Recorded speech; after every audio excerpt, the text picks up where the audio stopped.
ಮಂಗಳೂರಿನ ಬೋಳೂರಿನ ಉರ್ವಾಶಿ ಮಾರಿಯಮ್ಮ ದೇವಸ್ಥಾನದಲ್ಲಿ ಚಂಡಿಕಾಯ ಕಬ್ಬು ಧಾರ್ಮಿಕ ವಿಧಿವಿಧಾನಗಳೊಂದಿಗೆ ನೆರವೇರಿತು.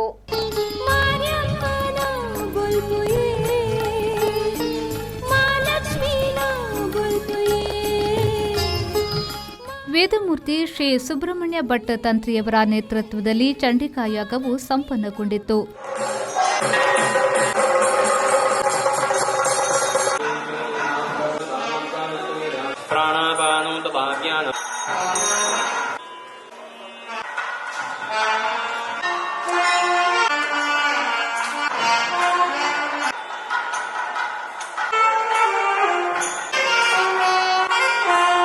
ಶ್ರೀ ಕ್ಷೇತ್ರಕ್ಕೆ ರಾಜಕೀಯ ಮುಖಂಡರು, ಧಾರ್ಮಿಕ ಮುಖಂಡರು ಸೇರಿದಂತೆ ಸಾವಿರಾರು ಭಕ್ತರು ಶ್ರೀ ಕ್ಷೇತ್ರಕ್ಕೆ ಆಗಮಿಸಿ ದೇವಿಯ ದರ್ಶನವನ್ನ ಪಡೆದು ಕೃತಾರ್ಥರಾದರು.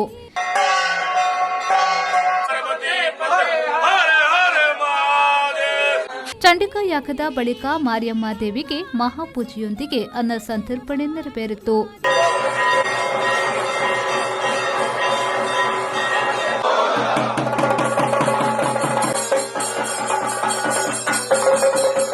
ಈ ವೇಳೆ ಆಡಳಿತ ಮುಕ್ತೇಸರಾದ ಲಕ್ಷ್ಮಣಾಮೀನ್ ಕೋಡಿಕಲ್, ಕುದ್ರೋಳಿ 3ನೇ ಗ್ರಾಮದ ಅಧ್ಯಕ್ಷರು ಮತ್ತು ಮಂಗಳೂರು 7 ಪಟ್ನ ಮೊಗವೀರ ಸಂಯುಕ್ತ ಸಭಾದ ಲೋಕೇಶ್ ಸುವರ್ಣ, ಮುಕ್ತೇಸರಾದ ಕುದ್ರೋಳಿ 1ನೇ ಗ್ರಾಮದ ಮಾಧವ ಪುತ್ರನ್ ಗುರಿಕಾರರು, ಕುದ್ರೋಳಿ 2ನೇ ಗ್ರಾಮದ ಯಾದವ ಸುವರ್ಣ, ಕುದ್ರೋಳಿ 3ನೇ ಗ್ರಾಮದ ಮೋಹನ್ ಕುಮಾರ್, ಪುರುಷೋತ್ತಮ ಕೋಟ್ಯಾನ್ ಬುಕ್ಕಪಟ್ನ, ಯಶವಂತ್ ಪಿ ಮೆಂಡನ್ ಬೋಳೂರು, ರಂಜನ್ ಕಾಂಚನ್ ಬೋಳೂರು, ವಾಸುದೇವ ಸಾಲ್ಯನ್ ಬೈಕಂಪಾಡಿ, ಸುರೇಶ್ ಕುಂದರ್ ಕೂಳೂರು, ಅಮರನಾಥ್ ಸುವರ್ಣ ಗುರಿಕಾರು ಪಣಂಬೂರು ಸೇರಿದಂತೆ ಮೊದಲಾದವರು ಉಪಸ್ಥಿತರಿದ್ದರು.